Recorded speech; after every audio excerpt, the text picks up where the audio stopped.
Hoje noite de ceia, e eu creio que o Senhor vai trazer liberdade à sua vida. Amém? Há problemas na nossa vida, há problemas na nossa caminhada que entendemos como problema. Deus vê como uma forma de nos fazer crescer e prosperar. Amém? Há situações à nossa frente que parece que o inimigo é mais forte do que eu e você. Mas aí Deus fala assim, não, eu só estou te mostrando mais uma coisa que você vai vencer. Quem crê nisso aí? Aleluia. Você tem Bíblia? Abre em Josué capítulo 6. Glória a Deus. Josué capítulo 6. Estamos transmitindo nas plataformas da nossa igreja, Missão ID Virtual. Estamos pelo canal Missão ID Virtual no YouTube e pelo Facebook. Amém? Então você que está aí no Facebook, Igreja Batista Missão ID, Deus abençoe a nossa fanpage aí, você que está pelo Facebook, você que está também pelo canal Missão ID Virtual, Deus abençoe muitíssimo. Você que é membro da igreja, não se esqueça de compartilhar o link.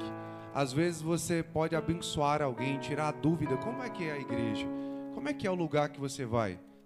Como é que é o pastor? Como é que são as pessoas que ministram? Como é que é o louvor? Aí você fala assim, ó, assiste aí. A pessoa vai ter noção real e muitas vezes se for o culto ali em tempo real do que acontece, como é a igreja. Satanás vai perder muito porque as pessoas vão começar a entender o que é o reino de Deus e entender como é estar na igreja. Amém? Glória a Deus. Capítulo 6 do livro de Josué, é o 6º livro da sua Bíblia. Versículo 14.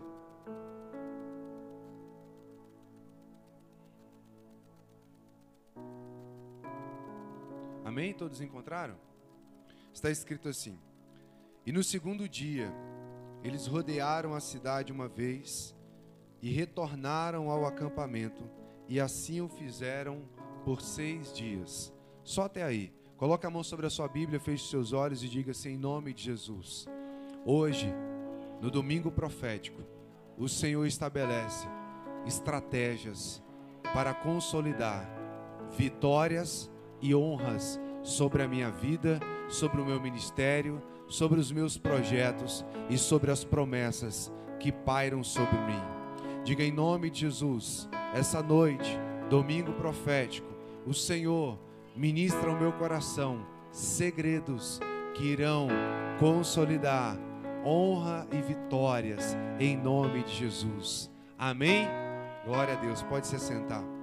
Eu não sei se você já teve a oportunidade, eu acredito que todos aqui, ou por ministração, ou por ler uma historinha, ou ouvir quando criança, a história desse povo que estava cativo e chegou num determinado momento onde eles se viram diante das muralhas de Jericó. Eles se viram diante de uma cidade bem estruturada, bem sitiada, e havia uma ordem da parte de Deus: sigam. E eu quero trazer para você uma alusão de a visão do povo em relação à cidade, a visão da cidade em relação ao povo.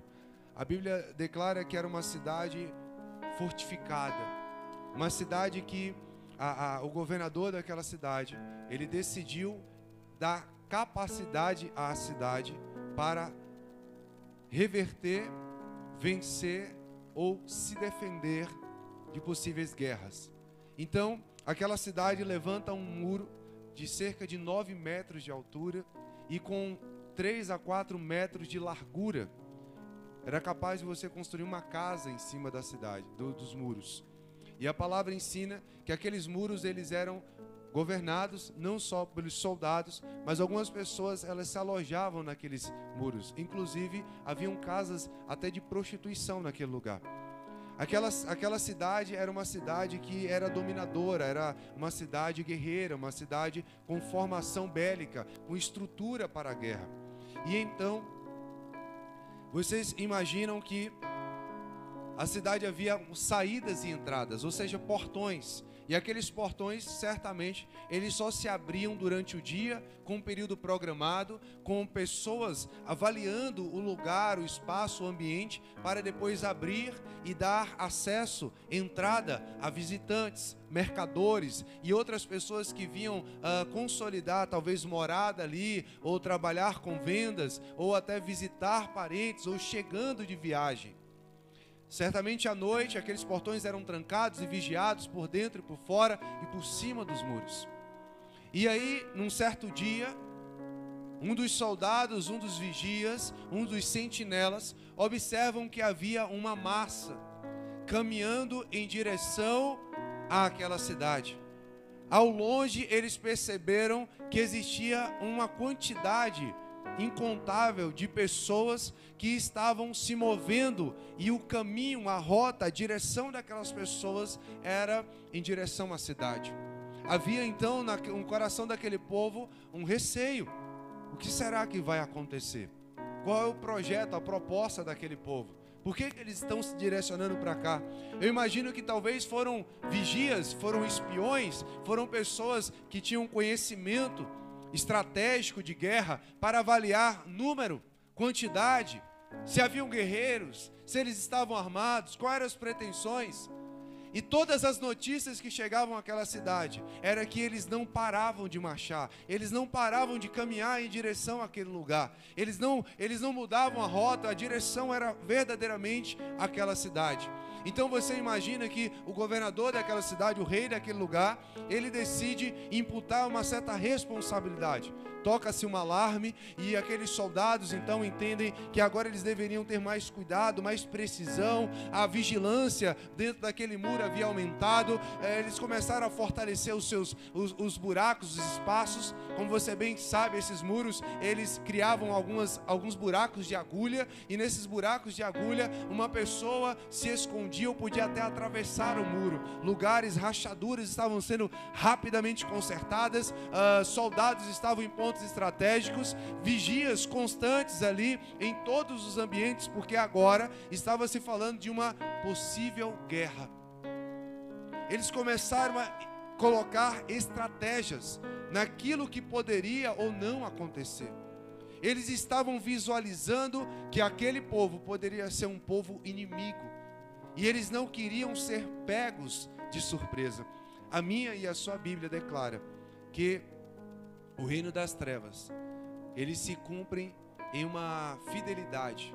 O reino das trevas, eles se cumprem em uma obediência. Eles são mais constantes, eles são mais cuidadosos do que os filhos da luz. E então aquele povo, eles começaram a se preparar para uma iminente guerra, para uma possibilidade de uma situação adversa. E fortaleceram as suas muralhas, fortaleceram as suas projeções.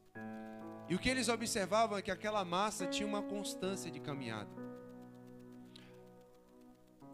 O susto que eles levaram é porque todas as manhãs, da mesma velocidade que aquele povo se projetava em direção à cidade, parecia que as nuvens do céu decidiram se reunir e guardar a caminhada daquelas pessoas. E à noite via-se ao longe uma luz muito forte, que também estava próxima do povo. E a Bíblia declara que aquele povo segue em direção à cidade, porque havia uma ordem da parte de Deus. Aquele povo era o povo que havia sido liberto da escravidão. Aquele povo era um povo que estava andando agora em uma nova promessa de vitória. Eu e você, nós somos libertos, amém? Nós recebemos a alforria através do nome de Jesus. Quem aqui tem carta de alforria?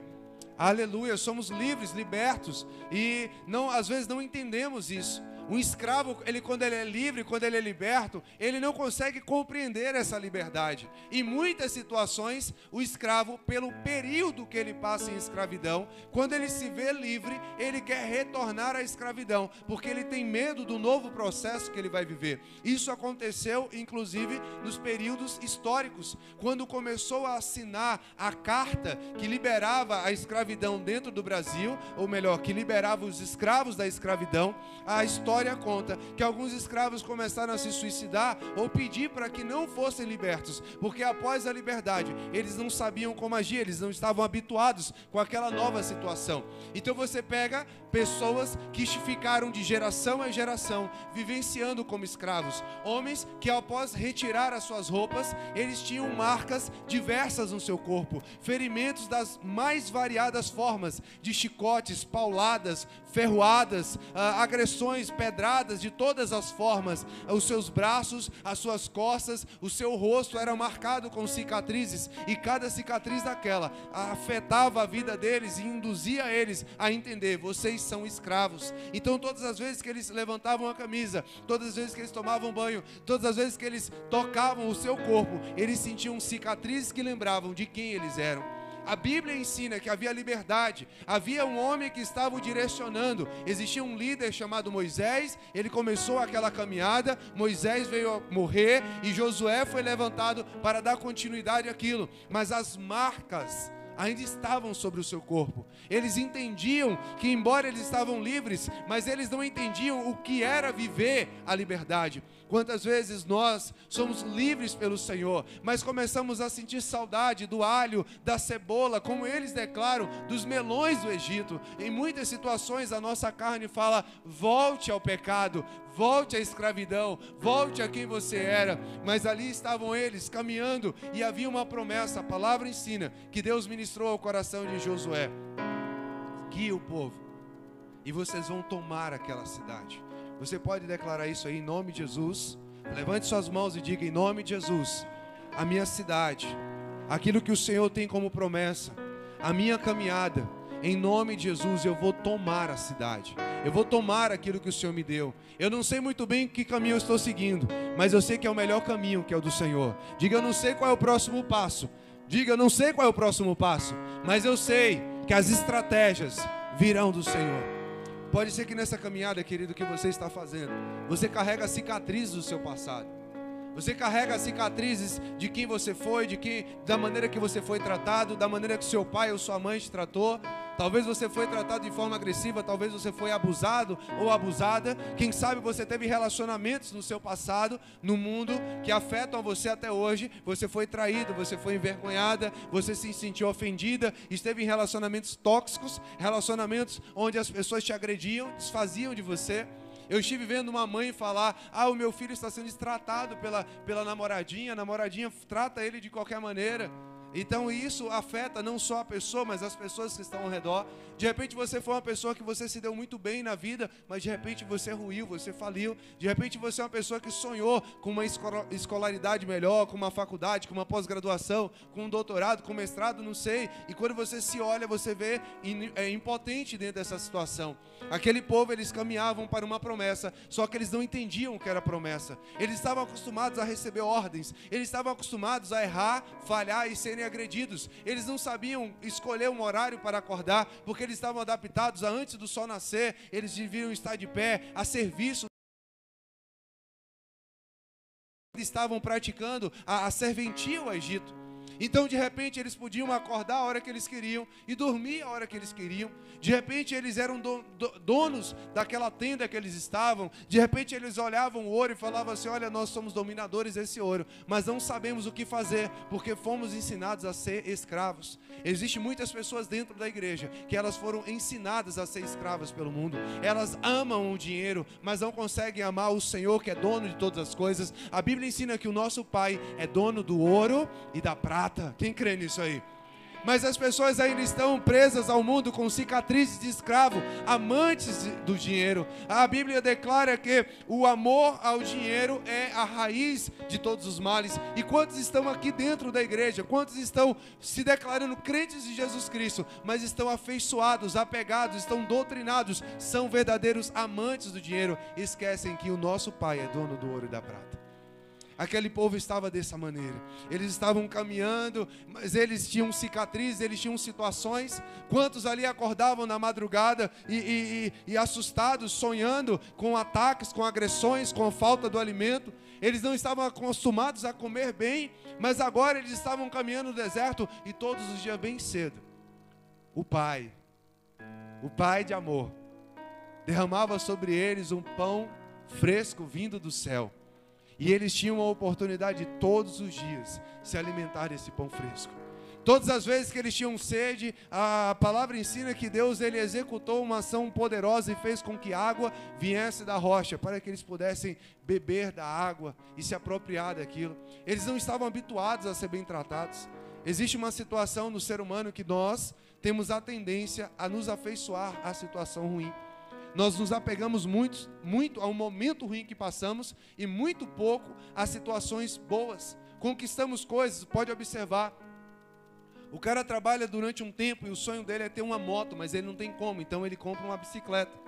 E ele começa a andar com a bicicleta, ele passa óleo, ele muda aquele lugarzinho lá de segurar no guidão, ele começa a mudar, a colocar marcha, ele coloca um adesivo, né? Ele tem bota luzinha, ele compra um capacete, ele compra uma camisa e de repente ele se torna ciclista.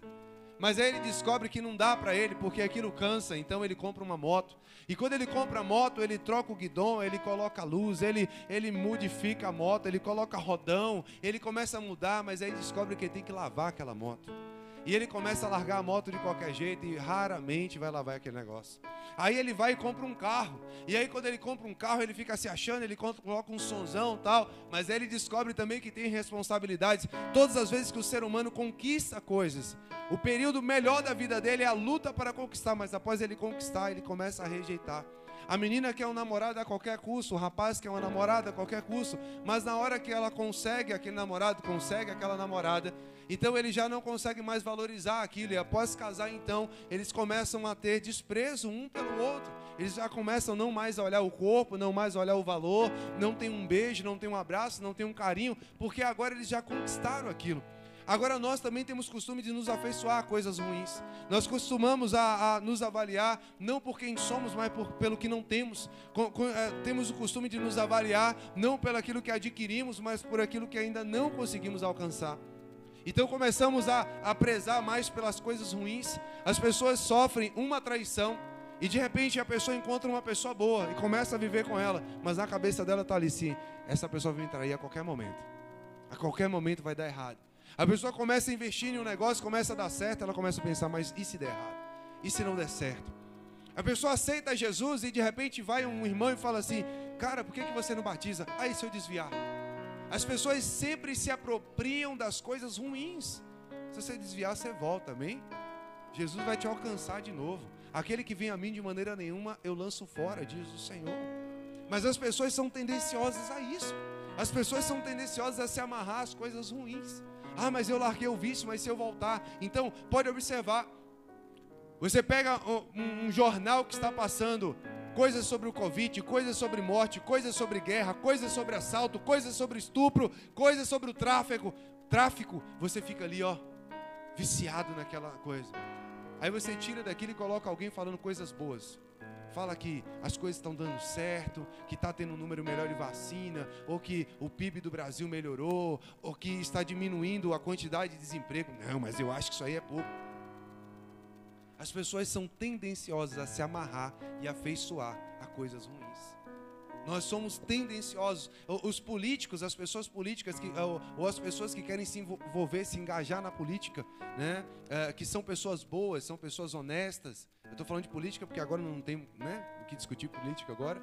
Então, as pessoas que são boas, que são honestas, elas tentam engajar na política. E sabe o que elas ouvem? Se ganhar, pode deixar para lá. Aí acabou. Aí agora... Por quê? Porque nós somos tendenciosos a coisas ruins. E a palavra ensina que aqueles homens, eles estavam caminhando em direção a uma promessa. Mas além de duvidar da promessa e questionar a possibilidade de Deus estar com eles, eles também viviam o seu passado mais do que o presente. Nós temos uma tendência também de sermos saudosistas. Nós olhamos mais para trás do que para frente.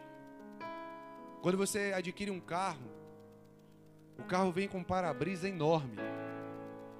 E ele vem com 3 retrovisores bem pequenininhos, te dizendo assim, ó, você tem que olhar para o seu passado, avaliar seus erros, suas inconstâncias, por onde você passou. Mas o seu foco, o seu rosto, a sua visão tem que estar lá na frente. Você tem que estar olhando para frente. Você dá uma olhadinha para um lado e para o outro, para o meio aqui, mas o seu foco é o quê? É a frente. E tem pessoas que andam olhando para o retrovisor o dia inteiro. Tem pessoas que andam arrependidas pelos seus acertos e erros. Tem pessoas que andam questionando as possibilidades. Ai, porque eu gastei muito dinheiro com aquilo. Que tal começar a economizar a partir de agora? Ah, é porque eu sofri muito com isso. Que tal você se valorizar a partir de agora? Aquele povo ainda não estava entendendo esse período de transição. E eu quero te dizer que você é liberto, livre. A promessa está sobre você. Deus, ele não volta atrás na sua palavra. A Bíblia chega a declarar que ele vela por aquilo que ele declara. Ele tem cuidado. Eu velo pela minha palavra para fazê-la cumprir. Mas muitas vezes estamos associando mais o que vivemos no passado do que o que vivemos no futuro, que estamos vivendo para o presente. E aquele povo sai caminhando e de repente a palavra nos ensina que Deus dá uma ordem: quando vocês chegarem lá, vocês vão sitiar a cidade. Eu vou dar essa cidade na mão de vocês. Eu vou dar o direito de vocês serem dominadores. E eles não precisavam fazer muito. Apenas dar uma volta diária em todo aquele muro. Eu não sei como é que você imagina isso, mas eu tenho uma coisa enorme ali de 6 a 9 metros de altura. Então a minha tendência natural é não andar muito perto. Eu não sei se vocês, talvez aqui poucos observam isso, mas em geral as pessoas que andam aqui próximo à nossa igreja, elas andam do outro lado da calçada. Raramente elas andam desse lado. Aí você pode falar: pastor, porque tem muito material jogado agora aqui na frente. Mas antes também era assim. A tendência é a pessoa se afastar de algo que está de uma certa grandeza, para ela poder avaliar, para ela poder olhar. Então eu imagino que eles tomaram uma distância daquele muro e eles começaram a rodar. Mas observe que todas as vezes que você passa em um lugar novo, que você vai para uma cidade, para um estado, para um local onde você não tem costume, e você está num carro, ou você está num ambiente, você começa a tentar marcar, gravar alguns lugares. Tudo é muito novo, aquele semáforo é novo, aquelas placas, aquelas lojas, aquelas pessoas, aquela estrada, aquele lugar. Você começa a tentar gravar onde é que você está passando, porque você pode precisar passar ali de novo. E às vezes, se você estiver de carro, você dá aquela pancadinha no carro, naquele buraquinho que está ali na estrada. Quem aqui está entendendo o que eu estou falando? Né? Você está tão preocupado em analisar os lugares, o ambiente, se o semáforo está aberto ou não, que você entra certinho com o carro. Você não erra um buraco naquela rua. Mas aí, por quê? Porque aquilo é novo. Mas de repente você, passando a primeira, a segunda, a terceira, a quarta vez, você começa a associar lugares. Você sabe, bom, para eu entrar aqui, então aqui a próxima via minha, aquele semáforo ele é mais ou menos de tantos segundos. Aí eu começo a entender que após essa loja tal, eu vou ter aquele ambiente. E aquele buraquinho que ele está ali sorrindo para você, você não passa mais, porque você se adaptou àquele buraco. Então você sabe, eu não vou passar ali, porque eu vou acabar estragando meu carro. Da mesma maneira, eu imagino todos os dias, durante 6 dias aqueles homens rodaram, aquele povo andou. E eles olhavam, agora imagine eles à distância, olhando para aquela muralha, e parte do muro eles viam casas, parte do muro eles viam soldados, parte do muro eles viam pessoas acompanhando eles. Havia um comentário das duas partes: o que será que esse povo está fazendo? Eu não estou falando, gente, de 10 pessoas, de 50, de 100, eu estou falando de milhares e milhares de homens, mulheres e crianças andando e sitiando aquela cidade. Era uma coisa estranha. Eles não se apresentavam à cidade, a cidade não se apresentava a eles. Os soldados talvez andavam armados com flechas e lanças, esperando uma retaliação para atacar.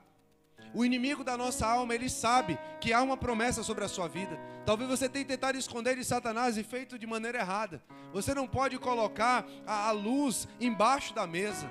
Você é luz. Não adianta você tentar: eu vou fazer as coisas escondidinho para o diabo não saber. A primeira pessoa que é noticiada de algo que Deus vai fazer é o diabo. Que isso, pastor? Até mesmo antes de você. Isso é impossível. Amados, pare para avaliar. Satanás, ele é um ser sobrenatural, um ser espiritual. Então, de repente, legiões estão se movimentando ao seu redor, e a Bíblia ensina sobre isso. Satanás, está bramando ao derredor, como um leão, tentando nos tragar. E de repente ele vê uma manifestação espiritual. No mundo espiritual não tem chão, não tem teto, não tem parede. Então ele começa a observar que há uma manifestação, há um mover espiritual em seu redor. Ele fala: Deus está agindo por ele, Deus está agindo por ela. Quem aqui entende isso? Eu vou esconder, Deus fez uma promessa. Querido, você está trabalhando errado. O que faz Deus amparar a promessa sobre a minha vida e sobre a sua vida é algo chamado obediência, constância, fidelidade e comprometimento com o Senhor. A ordem que Deus deu foi: dê uma volta diária sobre aquela cidade. E todos os dias aqueles homens iam. Eles não faziam barulho, eles não questionavam, eles simplesmente andavam. E todos os dias, olhando para aqueles muros, eles começaram a ver os buracos de agulha. Eles começaram a ver aonde haviam casas de pessoas, residências, aonde haviam as torres de vigia. Eles começaram a observar que os espias daquela cidade tentavam se envolver com eles, tentavam ter acesso a eles. Eles começaram a observar que inicialmente existiam um número grande de arqueiros e homens com lanças preparando-se para um possível ataque. Mas de repente esse número foi diminuindo porque não tinha lógica. Todos os dias eles apenas sitiavam a cidade e retornavam para os seus acampamentos. Sabe qual é a diferença do reino das trevas para o reino do povo de Deus? É que nós somos tendenciosos a não ter constância na presença do Senhor. É por isso que os filhos das trevas, eles são mais prudentes do que os filhos da luz. Hoje eu estava conversando no retorno de Visalé, tivemos um culto extraordinário. Os domingos lá tem sido assim, glória, glória, glória, né? Todos os domingos de manhã tem sido algo sobrenatural. E estávamos voltando ali, falando sobre algumas coisas, né? E ali ela me colocou uma questão. Às vezes nós temos muita dificuldade de ofertarmos, de termos liberalidade, de encontrarmos um período para servir na casa do Senhor. Mas aqueles que servem nas trevas, eles oferecem valores absurdos. Eu acredito que todas as pessoas que estão aqui, talvez esses que estão sintonizados conosco, que estão assistindo pelo YouTube ou pelo Facebook, muitos desses aqui, estão através da transmissão, já estiveram em situações onde servidores de Satanás das mais variadas áreas, quando você os foi procurar, eles te exigiram atitudes, eles te exigiram valores, eles te exigiram produtos materiais, e você hora nenhuma questionou. E você, hora nenhuma, questionou a possibilidade de fazer um desconto. Quanto é que é? É R$500, é R$1.000, é R$5.000 para fazer esse trabalho. Muitos aqui dentro já serviram. Foram às cidades aqui vizinhas. Foram a Divisa Alegre, a Pedra Azul, a Salinas. Foram em Nazaré das Farinhas. Buscar. Foram aqui em rezadores locais. E eles falam assim, é X. E eu garanto a vocês que todos que foram, nunca foram lá e falaram assim, tem como dar um desconto aí não? 10%? Eu ia perguntar aqui, quem aqui? Não dá certo nessa. Quem aqui pediu desconto? Eu! Mas quando se fala do reino de Deus, a pessoa fala assim, olha, chegou a hora de dar o dízimo e oferta. Ah, o pastor é ladrão. Vamos fazer um voto. Ah, eu só posso dar 10. As pessoas começam a tentar convencer Deus. Eu quero dizer para você que se tem alguém que conhece suas condições, sua estrutura e sua fé, é o Deus Todo-Poderoso. Não adianta você tentar, porque Ele é Deus. Então quando as pessoas servem a Satanás, elas servem com afinco. Elas vão às madrugadas, andam pela rua gritando e bradando e foguetando, dizendo, olha, nós servimos a isso. As pessoas vão à praia e entregam as suas oferendas, na cara lavada, não estão nem aí, elas vestem a roupa adequada para aquele ídolo, para aquele guia, para aquilo que eles servem, e ali colocam os seus barcos, as suas oferendas, e dizem, eu estou aqui servindo a isso e aquilo. Eles vão às matas virgens, eles vão às encruzilhadas, e eles entregam ali oferendas de valores absurdos. Eles investem naquilo que representa, nas imagens que representam os seus guias, os seus ídolos, independente do tamanho. E eles fazem com fidelidade. Mas quando se fala do crente, o crente tem essa dificuldade de entender que eles servem a um único Deus, que não nos pede nada no seu nosso coração. E que todas as atitudes dentro da igreja são atitudes espontâneas, voluntárias. A única coisa que Deus exige de mim e de você é fé, obediência e fé. E eles estavam ali caminhando ao redor daquela cidade, e eles começaram a avaliar a cidade. Talvez eles começaram a pensar, o que será que Deus vai fazer? Como será a nossa guerra? Eles lá de cima têm mais força do que nós aqui embaixo. Eles de lá, eles são mais poderosos. O que Deus está fazendo você e eu avaliar é que o seu inimigo, por mais que ele aparente ter força, o Senhor já entregou nas suas mãos. Por mais que você esteja vivendo agora uma guerra, uma dificuldade, uma afronta, uma troca de valores, uma mudança de ciclo, por mais que Deus está te levando para uma nova esfera, e isso causa um desgaste, Ele já provocou sobre mim e sobre você a autoridade para vencer. Quando Jesus ele foi levado à cruz do Calvário, Ele já tinha a liberdade de vencer. Ele já sabia que a morte seria tragada pela vida. Ele já sabia que a morte não teria poder sobre Ele. Mas Ele teve que optar pela cruz. A obediência é que nos capacita a vivenciar milagres. Guarde isso para você. A obediência é que lhe capacita a viver milagres. Em muitas circunstâncias, você ainda não alcançou a sua promessa. Você continua girando dentro do deserto, porque há uma inconstância ou uma desobediência. E isso é um conceito que eu e você devemos fazer. A palavra ensina então que eles começaram a rodar aquele lugar. E havia uma ordem da parte de Deus. Vamos dando sequência aqui. Versículo 15. E sucedeu que no 7º dia, eles se levantaram cedo, ao raiar do sol, e rodearam a cidade da mesma forma 7 vezes. Só que naquele dia, eles rodearam a cidade 7 vezes. Ou seja, durante 6 dias, eles andaram uma vez só. Mas naquele 7º dia, Deus deu uma orientação. Eu quero que nesse 7º dia, vocês rodem 7 vezes. Ah, querido, você já parou para analisar que se você faz uma coisa, seu costume, de sua rotina, e aquilo te desgasta. Imagine você ter que fazer aquilo durante 7 vezes consecutivas. Eles estavam cansados de andar e não entender o que estava acontecendo.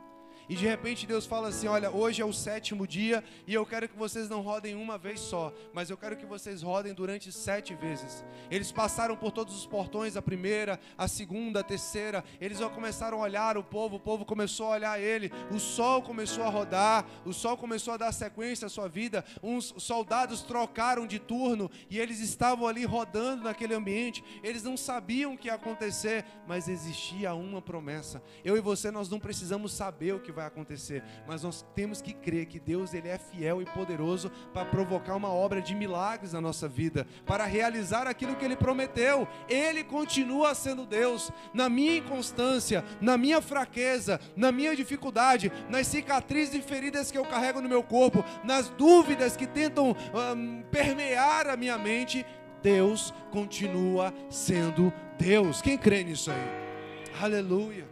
Ah, pastor, mas às vezes eu me sinto fraco. Deus continua sendo Deus. Ah, mas às vezes eu me sinto perdido. Deus continua sendo Deus. Mas às vezes eu não estou entendendo. Deus continua sendo Deus. Hoje uma pessoa mandou uma mensagem para mim dizendo: pastor, eu estou guerreando contra mim mesmo. E eu acredito que eu estou perdendo a guerra. Eu não estou mais conseguindo me controlar. Eu sinto que eu estou perdendo a guerra. Aí eu falei: o apóstolo Paulo também viveu algo parecido. E ele faz uma declaração, e ele tinha que ter cuidado com o que ele estava falando. Então ele deixa algo muito claro para mim e para você. Quando entendemos, quando sentimos que estamos sendo fracos, aí nos tornamos fortes.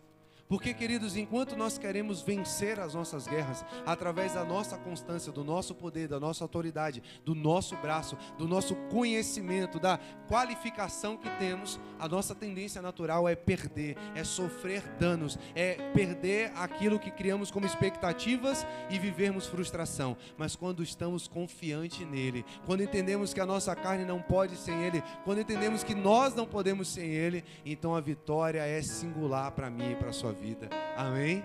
E temos que confiar no Senhor, confiar nele. O que é esperar no Senhor? Esperar no Senhor é confiar. Quando a Bíblia ensina espera no Senhor, ele não está dizendo puxa uma rede e deita. Ele está dizendo prossiga no tempo da adversidade. Ele está dizendo continue mesmo que você não consiga ver nada. Ele continua dizendo assim: olha, continue caminhando, continue crendo. E por 7 vezes aquele pessoal rodou todo aquele trecho, todo aquele ambiente, todo aquele lugar. E na 7ª vez havia uma ordem. Essa ordem serve para mim e para você até os dias de hoje. O versículo 16 declara: e sucedeu que na 7ª vez, quando os sacerdotes sopraram as trombetas, Josué disse ao povo: o quê? Gritai. Existe um ato que é uma declaração de fé. Uma coisa que Deus, ele deixou bem claro através de Jesus Cristo é que não se pronunciar diante de homens é não ser pronunciado diante do Altíssimo. Não se declarar dele é assumir um comprometimento com o inferno. E quando é que nos declaramos? É quando confessamos ele como Senhor e Salvador da nossa vida. Só que esse confessar tem que ser diário. Aqui na igreja é um apelo, e quem quer aceitar Jesus, e você levanta a sua mão dizendo: eu aceito esse apelo, porque eu quero confessá-lo como meu Senhor e Salvador. Acontece que diariamente você é posto à prova. Diariamente Deus espera de mim e de você uma exposição, uma colocação de declaração, de confissão de fé. Passamos por situações difíceis, somos agredidos na nossa mente, no nosso físico, no nosso intelecto, no nosso emocional, no nosso espiritual. E a declaração, a confissão de fé é: eu não abandono a promessa, eu não abandono o caminho, aquilo que foi direcionado à minha vida, eu vou prevalecer em nome de Jesus. Eu não vou deixar de viver aquilo que o Senhor tem para a minha vida, mesmo que eu esteja em condição de guerra, mesmo que eu esteja aparentemente perdido, porque quem me direciona, quem me corrige o caminho, a verdade, a vida, Ele é o Senhor. Aleluia. Então eu não posso andar direcionado por aquilo que eu vejo. O que eles estavam vendo? Uma cidade muito mais poderosa do que eles. O que eles estavam assistindo? Soldados demonstrando o seu melhor armamento. Satanás sempre vai apresentar para você aquilo que te causa pavor. Satanás, ele sempre vai tocar na sua ferida, na sua fraqueza, nos seus momentos de adversidade. Satanás, ele não vai usar a sua força para te vencer, mas aquilo que ele sabe que você vai escorregar, aquilo que você sabe que você vai querer desistir. E o que eles estavam vendo? O poder bélico, a impossibilidade de vencer sem a presença de Deus. E a palavra declara que haviam algumas ordens. A primeira: coloquem os sacerdotes para tocar o mais alto possível os chifres de carneiro. E quando eles derem esse sinal, que o povo brade, que o povo grite, que o povo se exponha, que eles façam barulho, que eles se anunciem e anunciem o Deus que eles servem, que eles tenham coragem de declarar quem está ali com eles. Às vezes nós nos vemos em situações que não temos coragem de realizar, não temos coragem nem de orar. Os crentes de hoje em dia, eles estão com um sistema de sentir. Hoje eu não senti nada. Hoje eu estou assim. Hoje eu não orei porque eu não senti vontade. Querido, oração é necessidade, não é desejo, não é vontade.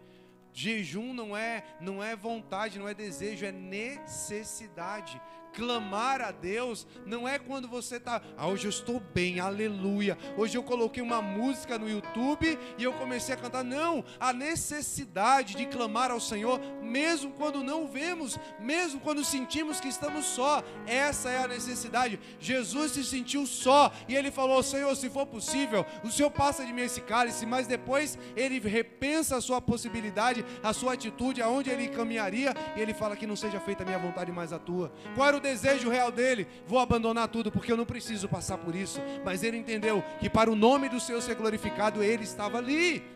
O apóstolo Paulo faz essa declaração dos naufrágios, das agressões, das prisões, mas ele falava assim: olha, eu faço isso porque para mim o morrer é Cristo, o viver é lucro. O viver é Cristo, o morrer é lucro. Ele estava determinado àquilo. Se eu viver, eu vivo para Ele, e se eu morrer, eu vou ao céu. Uma pessoa perguntou para mim: pastor, se eu não tenho medo de morrer? Eu falei: depende. E ela perguntou: como assim depende? Eu falei assim: morrer como? Não, porque hoje em dia o Covid. Eu falei: não, o Covid não me abala. Se hoje o Deus Todo-Poderoso assinar minha carta de alforria física e falar: vem cá, para mim vai ser uma honra. Pastor, mas você não tem planos? Nenhum plano pode exceder o desejo do Deus Todo-Poderoso. Pastor, mas você não sonha com coisas? Sonho. Sonho com realizações, sonho com feitorias, sonho com conquistas. Mas esse mundo não pode me travar e não pode me impedir de vivenciar o projeto e o sonho de Deus. Eu estou balizado na palavra e não nas minhas conquistas pessoais. Eu quero entrar para a história como alguém que conseguiu alcançar intimidade e santidade e chegar lá no céu, olhar para a cara da galera que está lá e falar: glória a Deus, eu venci. Eu acredito em 3 estágios. Número 1, quando eu chegar no céu, primeiro eu vou tomar aquele zoom e falar assim: cara, eu vim mesmo, velho. Tem um espelho aí? Eu não sei se vai ter espelho, mas eu vou falando: presta o espelho aí para olhar se é eu mesmo. A segunda coisa que eu vou observar é que pessoas que eu tinha certeza que já estavam lá, elas não vão estar, porque nós costumamos a santificar pessoas por vestes ou por jeito que fala. Filho, ó, expulsar demônio, profetizar, falar em línguas estranhas, dançar mistério e passar dentro de mar, não agrega salvação. Quantas pessoas estão revelando a torta e a direito? Quantas pessoas estão profetizando, dançando mistério, falando em línguas estranhas, subindo para monte, descendo para monte, subindo em montanha, descendo em montanha? Quantas pessoas estão uniformizadas com a nova roupa da santidade? E elas não vão adentrar o céu. A Bíblia ensina que muitos vão chegar e falar: Senhor, eu expulsei demônios no seu nome, eu ganhei vidas. Jesus vai olhar para ele e falar assim: ó, para a minha esquerda, aparta de mim, eu não tenho parte com você. Então eu acredito que haverá momentos que você vai olhar e falar assim: meu Deus, eu achei que fulano de tal, né? Porque a pessoa é toda balizada, a pessoa era toda santa, a pessoa tinha intimidade e ligação. Sabe quais são os maiores momentos de movimento? Sabe quais são os maiores momentos de demonstração de Deus ser Deus? É quando o povo era incrédulo e infiel. É quando o povo precisava entender que ele continuava sendo Deus. Os momentos de maiores realizações de milagres da parte de Deus era para arrancar a frieza do povo, porque nós temos a tendência de querer sentir. E Deus não quer que a gente sinta, Deus quer que a gente creia. Deus quer que a gente tenha convicção nele. Isso é o que Hebreus 11 nos ensina. E aquele povo começa a bradar. Eles começam a bater as espadas nos escudos. Eles começam a bater paus uns no outro. Ele começa a quebrar vasos. Eles começam a gritar e fazer barulho. As trombetas começam a tocar de forma contínua. E a palavra declara que toda aquela estrutura cedeu. Foi o grito, foram as trombetas, foram os vasos, foi a obediência ao Senhor. Fique de pé. Eu quero dizer para vocês que vocês são livres. A liberdade na sua e na minha vida nos dá a habilitação para negar o mundo. Nós não precisamos mais ficar tocando nas nossas feridas ou cicatrizes. Nós não precisamos mais ficar desejando ou almejando o nosso passado. Quantas pessoas Deus quer colocar como grandes empresários dentro da nossa cidade, dentro do nosso estado, mas não pode colocar porque ainda temos apreço ao dinheiro e não àquele que provê sobre as nossas vidas. Quantos Deus quer levantar para ser referência em vários aspectos, mas estamos presos a momentos, a circunstâncias. Quantos aqui vivem momentos poderosos de mover de Deus, de transformação, de milagre? E quando chega em casa, parece falar assim: bom, agora que eu já vivi, vou tirar minha capa de milagres, vou tirar aqui a minha roupa de santidade, de mover de Deus, vou tirar o meu sapatinho de fogo, e a pessoa volta para casa desnudo. Mas a palavra ensina para nos revestirmos de toda a armadura de Deus. Saia daqui hoje queimando em Jesus. Saia daqui hoje chapado no Espírito. Saia daqui hoje determinado a ser um provocador de milagres. As pessoas acreditam que milagre é ver um pé crescendo, ver uma mão crescendo, ver uma ferida sendo fechada. Não, querido. O maior milagre que existe nesse mundo chama-se salvação. É algo que é impagável. É a transformação minha e sua. É a mudança de vida, a determinação. Você crê nisso? O Senhor tem isso para a sua vida hoje. E eu quero que você nessa ceia sirva Ele com gratidão, com fidelidade.